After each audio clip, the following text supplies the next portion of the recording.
Les matins de France Culture, Quentin l'a fait. Et aujourd'hui, en ce 8 mai, et alors que nous célébrerons dans quelques semaines et pour quelques mois le 80e anniversaire des débarquements, de la libération et de la victoire, une question pour fil rouge. Le cinéma a-t-il réécrit la guerre et l'occupation? Pour en parler, pour y répondre aussi peut-être, je reçois l'historienne Sylvie Lindeperg. Bonjour. Bonjour. Vous êtes professeur à l'université Paris 1 Panthéon-Sorbonne. Vous êtes co-commissaire de l'exposition intitulée Paris brûle-t-il quand le cinéma réinvente la libération. Une exposition qui se tient présentement au musée de la Libération de Paris. Merci madame d'être ce matin au micro de France Culture. Combien d'usines à saboter en priorité? Un peu plus de 200, mon général. Pardon. Voici les ponts. 48 en tout. Ici, les centrales électriques, les installations hydrauliques, les usines à gaz. En moins de 5 minutes, la ville sera complètement paralysée. Il vous faut combien de temps pour disposer les explosifs? 48 heures. Très bien.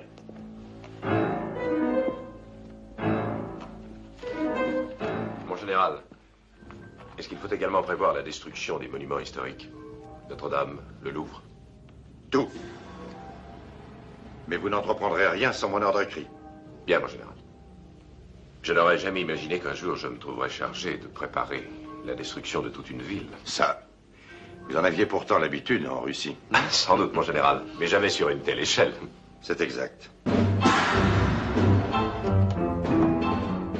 Un extrait de Paris brûle-t-il, un film sorti en 1966 et signé René Clément. Et avant de plonger, Sylvie Lindeperg, dans la guerre, dans l'occupation, dans la déportation, expliquez-nous en quoi le cinéma, les films sont-ils des objets de recherche à part entière pour mieux saisir, pour mieux comprendre l'histoire? Le cinéma est plus particulièrement dans la période, je dirais, de l'immédiate après-guerre, aux années 70, est vraiment un vecteur de mémoire et il construit plus encore des imaginaires.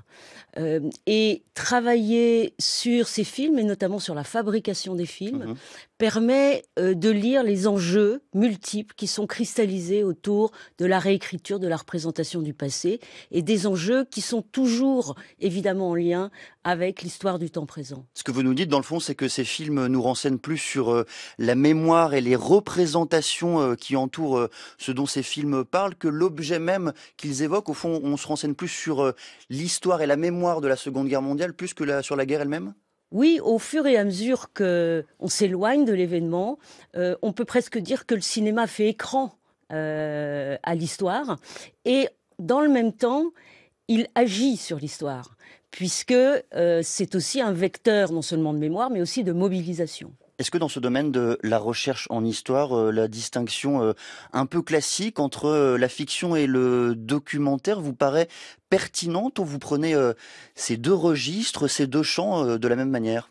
Alors j'ai considéré pour répondre à cette question finalement qui est celle des usages cinématographiques du passé, que le documentaire et la fiction devaient être pris en compte, d'autant plus qu'il y a parfois des phénomènes d'hybridation entre les deux genres, et par ailleurs que je devais considérer aussi bien les chefs-d'œuvre que, je dirais, des films moins élaboré du point de vue cinématographique. Georges Duby disait le navet a aussi une autorité sociologique et historique. Le navet a de la valeur. Voilà.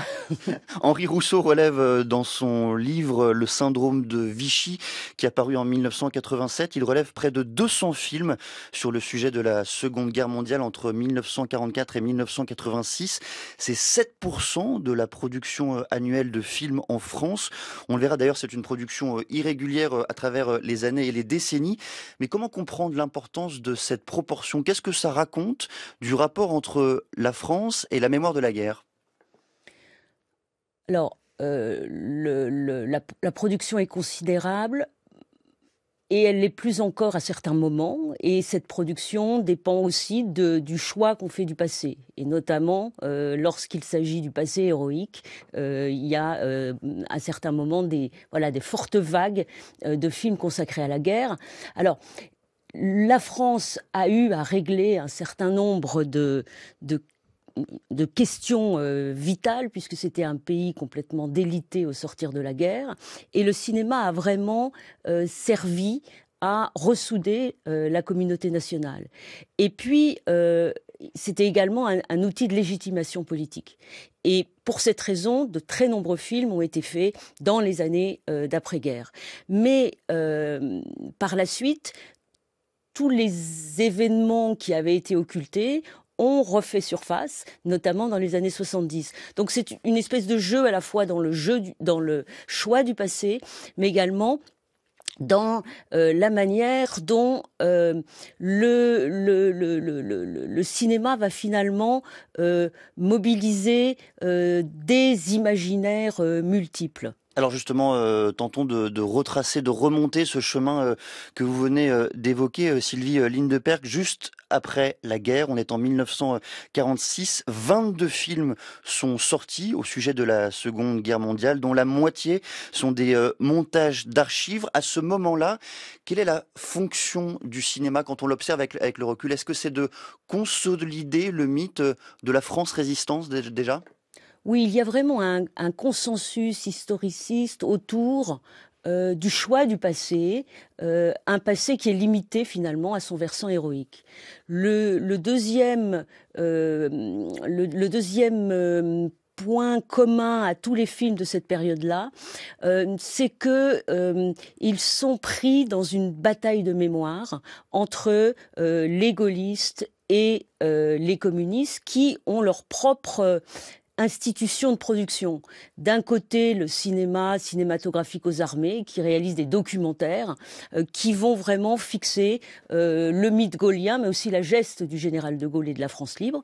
Et de l'autre, le Comité de libération du cinéma français, qui est une organisation de résistance cinématographique très proche des communistes et qui a déjà anticipé d'ailleurs sur cette bataille de mémoire, puisqu'elle a envoyé des opérateurs dans le maquis du Vercors et qu'elle filme l'insurrection parisienne pour réaliser le premier film de la France libérée qui s'appelle La Libération de Paris. Entre les gaullistes d'un côté, les communistes de l'autre, est-ce que cela signifie que déjà une part du consensus est brisée, qu'il y a un combat de mémoire qui est en train de se jouer dès 1946 ? Alors, le consensus porte sur le mythe héroïque d'une France unanimement résistante, à l'exception d'une poignée de traîtres qui reçoivent une juste punition. C'est vraiment le récit commun à tous ces films.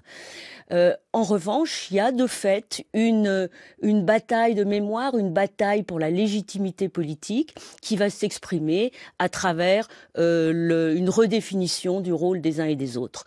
Le cinéma commercial dans son ensemble essaye de rester à distance de ces luttes partisanes et met plutôt l'accent sur la résistance intérieure, sur la lutte des maquis, mais en essayant de ne pas prendre parti dans cette bataille de légitimité. Alors prenons un exemple, essayons de comprendre avec un autre film de René Clément, La bataille du rail, sorti en 1946. C'est un film remarqué par la critique comme le public, adoubé 2 fois au Festival de Cannes. C'est un film qui présente d'abord, je dirais, les différentes formes de résistance au sein du secteur des cheminots. Qu'est-ce que ce film, au-delà même de cette histoire des cheminots et de la façon dont ils ont résisté pendant la guerre, raconte de notre mémoire à la guerre ? Alors, ce film est précisément produit, commandé par le Comité de libération du cinéma français, donc plutôt par les communistes. Et il demande, la commande qui est passée à René Clément est celle d'un court-métrage sur la résistance héroïque des cheminots, mais surtout de la classe ouvrière. Et puisqu'elle est conforme au fond à la manière dont le Parti communiste réécrit cette histoire dans une perspective qui met en avant aussi la trahison des élites. Mais pour réaliser ce film, René Clément et son équipe ont besoin de l'aide de la SNCF, qui va également s'investir dans le sujet en prêtant du matériel, du personnel pour la figuration, envoyer un ingénieur en chef comme conseiller historique de René Clément et en profiter pour capter ce projet qui a été lancé par les communistes. Le projet d'ailleurs court-métrage documentaire va devenir un long-métrage de fiction, la SNCF augmenter sa participation et réussir finalement à faire opérer dans le récit du film une espèce de glissement d'une logique finalement qui était une logique de classe vers une logique d'entreprise. La SNCF utilisant ce film pour faire oublier les pages noires de la collaboration. Est-ce qu'il existe, Sylvie Lindeperg, dans l'immédiate après-guerre, une place pour des films, des fictions, des documentaires qui vont tenter, sinon de briser ce consensus, du moins de le relativiser, de le tempérer un peu?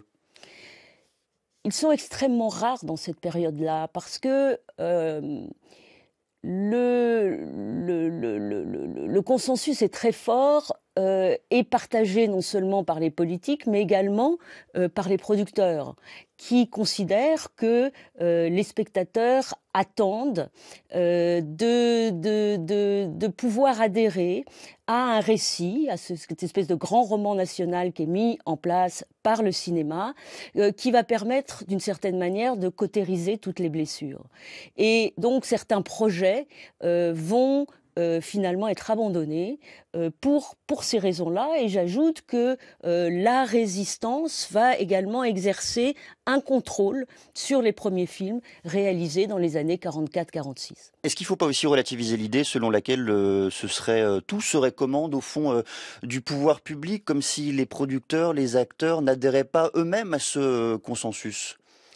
Alors, si on parle des années 44-46, le cinéma commercial finalement va s'accorder très largement avec cette mythologie héroïque, puisqu'il considère qu'elle correspond aux attentes sociales de l'époque. En revanche, dès que le contexte politique se modifie, à partir, disons, de la fin des années 46-47, immédiatement, d'autres voix vont se faire entendre, d'autres manières d'envisager la France occupée et la résistance. Et le tournant est très brutal à partir de 47. Il faut aussi penser ces films en lien avec le public. Est-ce que le public se rend très très largement, massivement au cinéma en 1945-1950, ou c'est une pratique, j'allais dire sinon marginale, mais du moins minoritaire? Non, le cinéma attire énormément de spectateurs.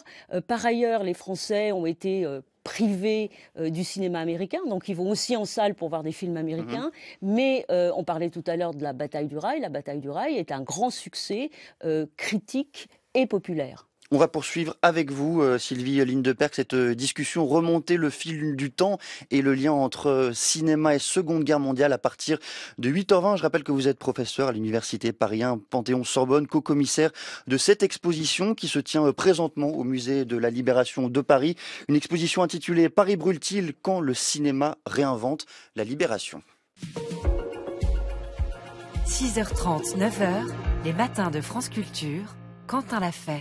Et aujourd'hui, en ce 8 mai, alors que nous célébrerons dans quelques semaines et pour quelques mois le 80e anniversaire des débarquements, de la libération et de la victoire, une question pour fil rouge ce matin.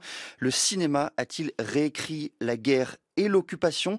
On en parle avec l'historienne Sylvie Lindeperg, professeure à l'Université Paris 1 Panthéon-Sorbonne, co-commissaire de l'exposition intitulée « Paris brûle-t-il quand le cinéma réinvente la libération ». C'est une exposition qui se tient présentement au Musée de la Libération à Paris. On a parlé, Sylvie Lindeperg, dans la première partie de notre échange, de ce consensus qui entourait la guerre et le cinéma, que le cinéma permettait justement dans la foulée de la Seconde Guerre mondiale en 1946 et sans doute jusque dans les années 50. Mais pourquoi et comment ce consensus-là se brise-t-il dans les années 50? Le premier élément qui accompagne cette espèce de bascule est évidemment le contexte de guerre froide. Les anciens alliés sont devenus des ennemis politiques et par ailleurs les héritiers de la résistance sur le plan politique, les communistes et les gaullistes, sont aux deux extrémités, à l'écart de la 4e République. De Gaulle est parti, il a créé son propre parti, et les communistes ont été renvoyés du gouvernement Ramadi en 1947.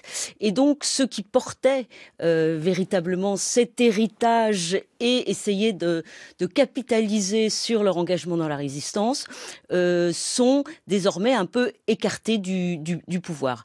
Par ailleurs, dans le champ cinématographique, on voit revenir, disons, les anciens épurés, ou en tout cas ceux qui ont eu maille à partir avec l'épuration à la libération. Je pense à Clouzot, Kayat, Autant Lara, qui vont faire à leur tour des films sur la France occupée, sur la libération, et remettre véritablement en cause ce mythe héroïque qui avait été cristallisé. Il montre des collaborateurs assez sympathiques, pitoyables, des héros de la résistance douteux. Dans le film de Clouzot, Manon, on voit émerger un événement qui avait été complètement occulté, les femmes tondues à la libération. Et par ailleurs, la libération devient elle-même non plus un moment de réconciliation, mais bien au contraire, le moment paroxystique des guerres franco-françaises. Donc, on voit à quel point on a un changement ici brutal, mais qu'on retrouve également chez ceux qui avaient participé à cette première vague de films héroïques et qui, eux, vont marquer une espèce de désenchantement. Leur porte-parole principal, c'est plus le résistant, c'est le prisonnier de guerre qui exprime finalement les désillusions d'une libération, d'un après-guerre qui n'a pas tenu ses promesses. Alors on est un peu plus loin dans les années 50, on est en 1956 quand sort Nuit et brouillard d'Alain Resnais. Nuit et brouillard, c'est la déflagration. Alain Resnais disait lui-même, je le cite, surtout on était en pleine guerre d'Algérie. La guerre d'Algérie commençait en France, il y avait déjà des zones dans le centre de la France où il y avait des camps de regroupement. Je voulais un film qui dise aux gens non pas n'oubliez pas, mais chercher à comprendre pourquoi cela arrive. Fin de citation. Est-ce que c'est ça aussi l'enjeu, peut-être l'ambition de ces réalisateurs au cours des années 50, tenter de comprendre pourquoi cela est arrivé? Oui, alors Alain Resnais, lui aussi, reçoit une commande qui s'inscrit à l'intersection des enjeux de mémoire et des enjeux d'histoire, puisque le film est réalisé au moment du 10e anniversaire de la libération des camps et porté par le comité d'histoire de la Deuxième Guerre mondiale et par une association de déportés qui s'appelle le Réseau du Souvenir. Et il va s'emparer de cette commande pour en faire autre chose. D'abord, il va inaugurer un passage à l'art et faire une œuvre ouverte sur le présent, mais aussi sur le futur. C'était moins le cas auparavant, ce passage à l'art que vous décrivez? C'est la première fois. Pour ce qui concerne la déportation, les premières images de la déportation ont été celles des actualités ou des premiers montages des actualités françaises. Et en effet, Alain Resnais, tout comme Jean Quérol, ancien déporté et poète qui écrit son commentaire, souhaite se tenir à distance de leur commande, c'est-à-dire ne pas construire un monument aux morts, et au contraire jouer en permanence des écarts entre le passé et le présent, tout en alertant leurs contemporains à la fois sur le présent et sur ce qui peut se passer autour d'eux. La fin du commentaire que l'on entend sur les ruines de Birkenau, dit clairement aux spectateurs la bête immonde, hein, pour parler comme Brecht, n'est pas morte sous les décombres. Soyez vigilants.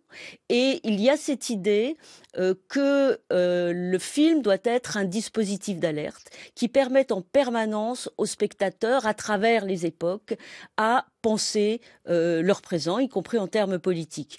Pour Resnais et Quérol, de fait, ce qui est en arrière-plan essentiellement, c'est la guerre d'Algérie. Mais au fil du temps, puisque ce film a été un succès considérable, d'autres événements, évidemment, ont été convoqués par les spectateurs. Dans ce contexte-là, Sylvie Lindeperg, et une fois effectivement que ce consensus a été tempéré, presque brisé, comment comprendre la résurgence, la reconstruction, la construction peut-être même d'un mythe résistentialiste à l'orée des années 60? On a du mal à comprendre aujourd'hui, en tout cas moi j'ai du mal à comprendre comment le seul retour de De Gaulle et des gaullistes peut permettre la construction de ce mythe résistentialiste.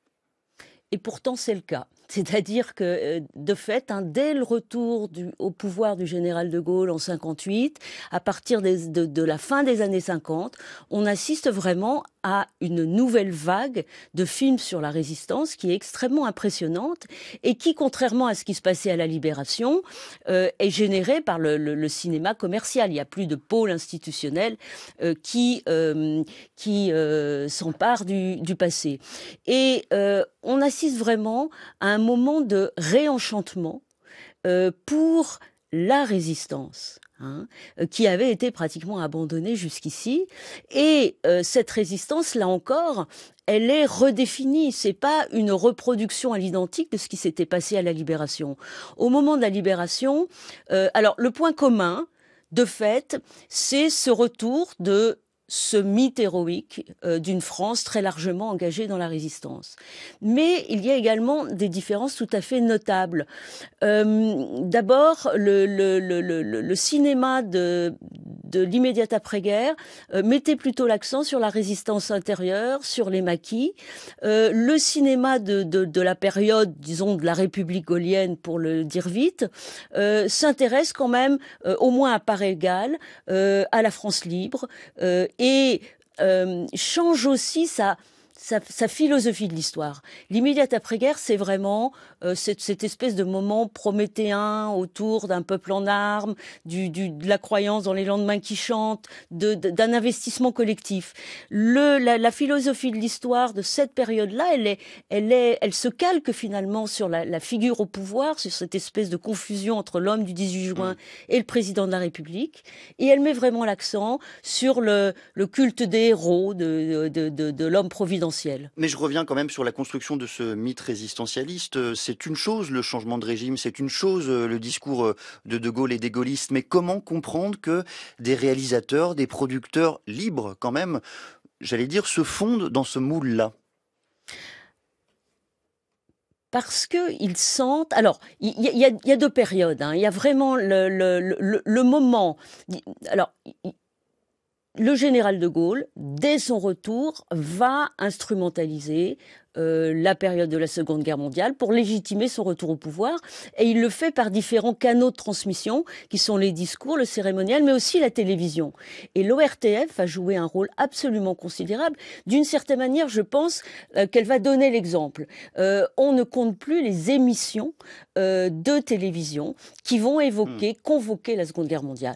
Et peut-être que le cinéma va un peu suivre. Il y a aussi des cinéastes qui vont qui vont revenir sur la guerre parce que ils entretiennent désormais un lien nostalgique avec la résistance. C'est le cas de Melville, c'est le cas d'autres cinéastes. Cette période gaulienne, c'est le dernier moment où des cinéastes qui ont eu l'âge adulte et qui ont connu ce moment et cette heure du choix, vont encore réaliser des films sur la guerre. Et à ce sujet, je voudrais citer Claude Chabrol à propos de son film La ligne de démarcation, sorti en 1966. Il explique, je trouve, que ce film correspond parfaitement à la codification admise de tous les films de la résistance, c'est-à-dire tous les occupants sont des méchants, avec une petite nuance, c'est-à-dire que les gens de la Wehrmacht sont moins méchants que les gens de la Gestapo.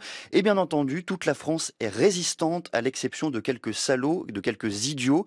Et il rajoute, j'ai suivi ce schéma parce qu'il me l'était demandé. Fin de citation. On demandait à des réalisateurs de produire, de réaliser ce type de film? Alors c'est assez bien résumé, c'est assez clair même. Voilà, demandé, j'imagine, par son producteur, et véritablement, alors il parle de cette minorité de collaborateurs. C'est assez intéressant de voir qu'on a ici, là encore, la volonté presque de purifier la communauté nationale. On concentre tous les péchés sur un seul personnage qui souvent va être exécuté. C'est vraiment le rituel de la Grèce antique, celle du pharmakos. On a le bouc émissaire, on le charge de tous les péchés et sa mort va purifier l'ensemble de la communauté. Ça correspond aussi de nouveau à une attente. Et lorsque la guerre d'Algérie est terminée, on a été dans une période de nouveau de déchirement. Et ce besoin de réconciliation, de réconciliation nationale, national, il est pris en compte par le pouvoir gaulliste, mais également, incontestablement, par des producteurs qui pensent que renouer avec cette vision-là est un récit tout à fait porteur. On l'a dit, hein, le musée de la Libération de Paris consacre une exposition entière en ce moment à un film, Paris brûle-t-il. Pourquoi consacrer aussi cette exposition à ce film-là en particulier? Qu'est-ce qu'il raconte de notre rapport à la mémoire et d'une certaine vision de l'histoire? Alors c'est vraiment un film monument. C'est par ailleurs un film qui permettrait de répondre à votre question, puisque le film est lancé, c'est un projet évidemment commercial. Hein, On rappelle qu'il sort en 1966, il est signé il est réalisé en René Clément. 65, il sort en 66, et c'est l'adaptation d'un best-seller de Colline Sélapierre, best-seller éponyme puisqu'il s'appelle Paris brûle-t-il. Mais immédiatement, le film va être réinvesti par les acteurs historiques, parce que c'est le premier film qui véritablement propose une espèce de fresque dans laquelle les acteurs historiques vont jouer leur rôle. On n'est plus dans la fictionnalisation, dans des personnages qui vont être inventés en référence à des acteurs historiques, mais ce sont les De Gaulle, Leclerc, Chaban-Delmas et tant d'autres qui vont être représentés. Donc bien Le seul qui n'est pas évidemment. représenté, c'est le général de Gaulle. Alors le général de Gaulle est On ne représente pas représenté Dieu. à travers les archives, et cette représentation va faire l'objet de très nombreuses négociations, puisque au fond l'écriture du film, qui est réalisée, l'adaptation, par des Américains, hein, Colin Slapierre, Gore Vidal et Francis Ford Coppola, vont écrire vraiment sous le contrôle des communistes qui considèrent que le livre souche est vraiment anticommuniste et qui menacent de s'opposer par tous les moyens à sa réalisation si le scénario ne prend pas ses distances avec ce mythe qui consiste à dire que les communistes ont voulu prendre le pouvoir et organiser un coup d'État à la libération. Et de l'autre côté, il y a les communistes. Et les communistes, non seulement sont représentés massivement dans le film, mais par ailleurs, le pouvoir tient dans ses mains la survie, l'exécution de ce projet. Pourquoi ? Parce que le personnage principal de Paris brûle-t-il, au fond, c'est la capitale. Et il faut tourner dans les rues de Paris. Et pour tourner dans les rues de Paris et les monuments de Paris, il faut l'autorisation du ministère de l'Intérieur, du ministre de la Culture, à l'époque c'est André Malraux, aussi d'ailleurs du préfet de police, un certain Maurice Papon. Et puis, il faut rappeler le casting exceptionnel de ce film, hein. Alain Delon en Chaban-Delmas, Bruno Kremer, Jean-Paul Belmondo, Orson Welles, Kirk Douglas, Yves Montand. Comment est-ce que le film est reçu par le public français, là encore, dans son rapport à la mémoire de la Seconde Guerre mondiale ? Alors, c'est vraiment, en effet, hein, la piste aux étoiles, hein, ce film, qui prend comme modèle, parce que le film est distribué par la Paramount américaine, qui prend pour modèle Le jour le plus long. Et il faut vraiment différencier dans la réception critique. Le film est vraiment accepté évidemment par les gaullistes et les communistes, mais tout le reste de la presse, de la gauche non communiste jusqu'à l'extrême droite, tire à boulet rouge sur Paris brûle-t-il, au motif que ce serait un instrument électoral en vue des législatives qui devaient avoir lieu en mars 1967. Jean-Louis Bory, dans le Nouvel Observateur, dit même c'est un péplum électoral. En revanche, l'accueil public est très bon. Le film recueille à peu près 5 millions de spectateurs, ce qui est plus qu'honorable. C'est moins que Le jour le plus long, c'est moins que La Grande Vadrouille, mais c'est un succès considérable, sans doute parce que le film offre une image extrêmement flatteuse des Parisiens participant à leur propre libération. C'est moins que La Grande Vadrouille, c'est même bien moins que La Grande Vadrouille qui récolte 17 millions de spectateurs la même année, en 1966. On rappelle ce film réalisé par Gérard Houry. Qu'est-ce que là, cette fois-ci, la Grande Vadrouille raconte du point de vue, là encore, de notre rapport à la mémoire? Au fond, c'est les Français, même sans le vouloir, puisque c'est c'est un peu ce que jouent Bourvil et De Funès, même sans le vouloir, ont résisté malgré eux? Oui, du point de vue du récit, il n'est pas tellement différent de celui de Paris-Bruttil. C'est toujours l'idée Ils sont un peu moins d'une volontaires quand même. France, voilà. Mais par contre, c'est à la fois le ressort de la comédie de construire un modèle de héros plus accessible, qui est finalement le héros malgré lui. Et le film s'inspire aussi de toute une imagerie qui pourrait trouver sa source aussi dans Astérix, enfin dans voilà le Gaulois avec toutes ses caractéristiques qui va compenser son absence d'héroïsme inné par beaucoup d'inventivité, beaucoup de débrouillardise, et qui arrive à vaincre les Allemands ou les Romains. Après un nouvel aller-retour, un nouveau retour, puisque le mythe est à nouveau brisé après 1968, au début des années 70, et le film qui illustre peut-être mieux cette nouvelle cassure du mythe résistentialiste, c'est Le chagrin et la pitié de Marcel Ophuls. Là encore, en quoi est-ce une déflagration, ce film? On rappelle c'est presque un film documentaire qui raconte, qui met la caméra devant des habitants d'une ville, Clermont-Ferrand, et qui raconte leur rapport à la résistance, à la guerre et ce qu'ils ont vécu dans ces années-là. Alors c'est de fait une déflagration. Le film est réalisé en 69 et il va déjà profiter de tirer parti de la crise de mai 68. Il y a aussi tout un renouvellement de génération qui va infiltrer dans ce film. C'est un film aussi qui révolutionne totalement l'histoire du documentaire, vous l'avez dit, avec une espèce de dramaturgie du témoignage, de réflexion sur la mémoire. Une façon aussi d'aller chercher des questions et des réponses et de suggérer des réponses. Absolument.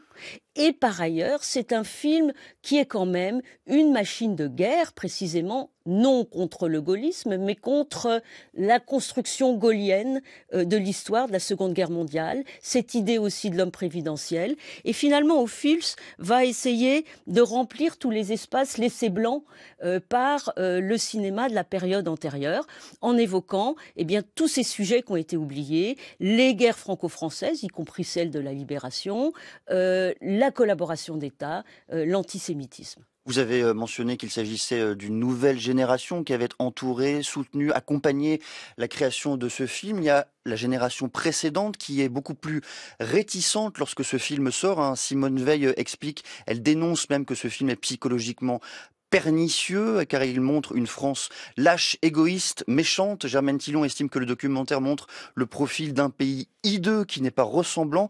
Quant à Jean-Paul Sartre, dans La cause du peuple, il écrit « Ce film a reçu tous les éloges de la presse pourrie ». Fin de citation. Est-ce que là aussi c'est une confrontation de génération ? Peut-être, mais pas uniquement.